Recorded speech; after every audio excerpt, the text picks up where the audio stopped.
22 अप्रैल को हमारा बच्चा शहीद हुआ वहाँ पे, तब भी हमने ऐसा कहा था हमारे बच्चे के साथ जो बाकी के जितने भी लोग शहीद हुए, तभी मैंने कहा था कि नहीं एक अब क्रांति आएगी हमारे देश में। और मुझे विश्वास था कि हमारे माननीय प्रधानमंत्री मोदी जी हमारी भावनाओं का, हमारे जो हम लोग एक दुख के दौर से गुजर रहे हैं उन भावनाओं का आदर करेंगे और आतंकवाद के समूल नाश के लिए वो निश्चित रूप से बहुत कठोर कदम उठाएंगे।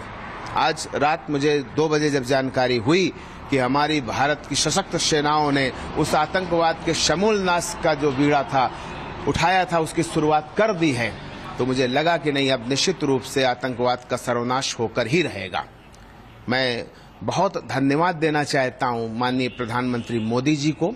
हम लोगों के हृदय में, मेरे हृदय में जो 22 अप्रैल से एक प्रतिशोध की आग ज्वाला धधक रही थी, आज उसको निश्चित रूप से शांति मिली है। एक कहीं न कहीं शुभम को और जो पहलगाम में लोग शहीद हुए थे, जो निर्दोष नागरिक थे जी, उनको कहीं न कहीं एक सच्ची श्रद्धांजलि आज सरकार ने और सेना के द्वारा दी गई। सच्ची श्रद्धांजलि है सरकार की तरफ से, सेना की तरफ से। और मुझे ऐसा लगता है कि नहीं आज हमारा बच्चा जहां भी होगा, उसकी मृत आत्मा जहां भी होगी, आज बहुत शांति और सुकून महसूस कर रही होगी। उसे बड़ी खुशी होगी, उसे बड़ा गर्व होगा हमारी देश की सेनाओं पर, हमारे माननीय प्रधानमंत्री मोदी जी पर। क्या चाहते हैं आगे सेना से और सरकार से क्या मांगे, किस तरह की कार्रवाई आगे और होनी चाहिए? देखिए, हमारी सेना का जो कीर्ति है, पताका है ना, वो पूरे इतिहास उठाकर देखिए, पूरे विश्व में वो कीर्ति पताका फहरा रही है। आने वाले समय पर आतंकवाद के समूल नाश की वो कीर्ति पताका पूरे विश्व, पूरे ब्रह्मांड में फहराएगी। माननीय प्रधानमंत्री मोदी जी का मैं बहुत धन्यवाद करना चाहता हूं और मैं आगे ऐसा चाहता हूं कि जब तक ये आतंकवाद पूरी तरीके से समूल नष्ट ना हो जाए, तब तक ये कार्रवाई नहीं रुकनी चाहिए। मेरा पहले भी ये कहना था कि इसके लिए चाहे जितना बड़ा युद्ध लड़ना पड़े, लेकिन इस बार निर्णायक जंग होनी ही चाहिए।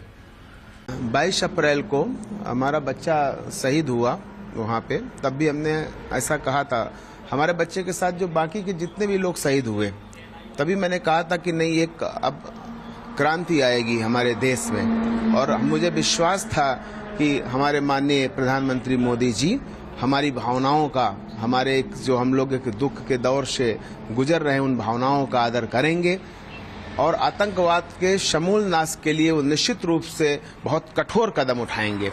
आज रात मुझे 2 बजे जब जानकारी हुई कि हमारी भारत की सशक्त सेनाओं ने उस आतंकवाद के समूल नाश का जो बीड़ा था उठाया था, उसकी शुरुआत कर दी है, तो मुझे लगा कि नहीं अब निश्चित रूप से आतंकवाद का सर्वनाश होकर ही रहेगा।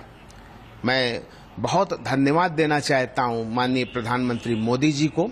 हम लोगों के हृदय में, मेरे हृदय में जो 22 अप्रैल से एक प्रतिशोध की आग ज्वाला धधक रही थी, आज उसको निश्चित रूप से शांति मिली है।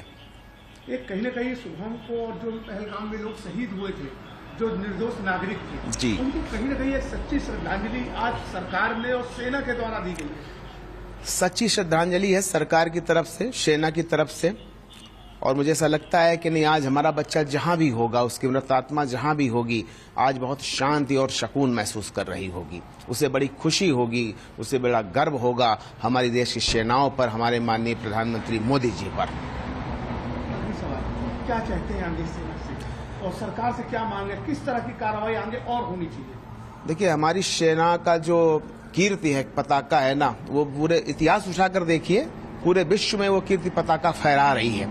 आने वाले समय पर आतंकवाद के समूल नाश की वो कीर्ति पताका पूरे विश्व, पूरे ब्रह्मांड में फहराएगी। माननीय प्रधानमंत्री मोदी जी का मैं बहुत धन्यवाद करना चाहता हूं और मैं आगे ऐसा चाहता हूं कि जब तक ये आतंकवाद पूरी तरीके से समूल नष्ट ना हो जाए, तब तक ये कार्रवाई नहीं रुकनी चाहिए। मेरा पहले भी ये कहना था कि इसके लिए चाहे जितना बड़ा युद्ध लड़ना पड़े, लेकिन इस बार निर्णायक जंग होनी ही चाहिए।